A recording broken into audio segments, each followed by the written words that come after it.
Salut à tous, c'est François Rousseau. Si vous êtes passionné par les voitures, vous êtes au bon endroit.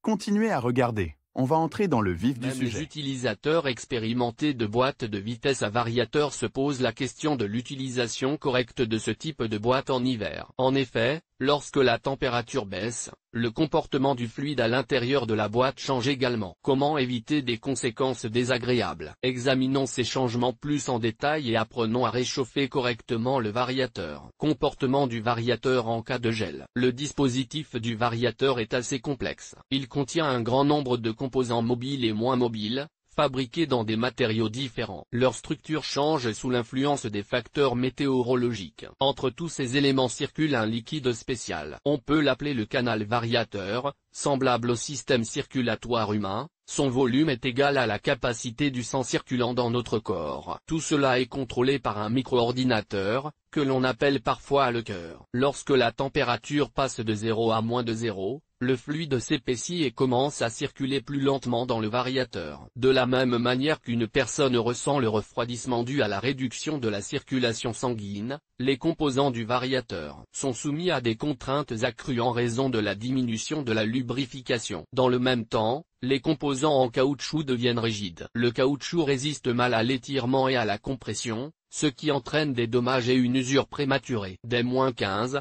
le variateur commence à donner des à-coups lors du démarrage en mode froid. Des difficultés apparaissent lorsque l'on passe en mode drive. Et dans les années les plus sévères, il arrive qu'il ne démarre pas du tout. Les exceptions sont les voitures provenant d'un garage ou dont l'activation de la mise en température est programmée. Dans tous les cas, le réchauffement de la boîte de vitesse à variateur est une nécessité stratégique. Toutefois, les aspects méthodologiques de ce processus font encore l'objet de débats entre automobilistes de cultures et de générations différentes. Les méthodes classiques de mise en température des autres types de boîtes de vitesse méritent d'être écartées car elles sont inacceptables. Méthode d'échauffement. Échauffement en mouvement. Vous pouvez commencer à bouger tout de suite sans vous échauffer. Il est toutefois important de respecter certaines règles. Démarrer et freiner en douceur, sans accélérer à grande vitesse. Le variateur se réchauffera alors plus rapidement et plus facilement. Une tactique similaire peut être utilisée lorsque vous sortez de la cour. Le variateur aura le temps de se réchauffer pendant la distance entre le garage et une rue libre. C'est également un avantage pour les habitants des localités dotées de passages ferroviaires et aériens. Il en existe, mais ils sont rares. Le plus célèbre est le passage de Gibraltar. Note de l'auteur.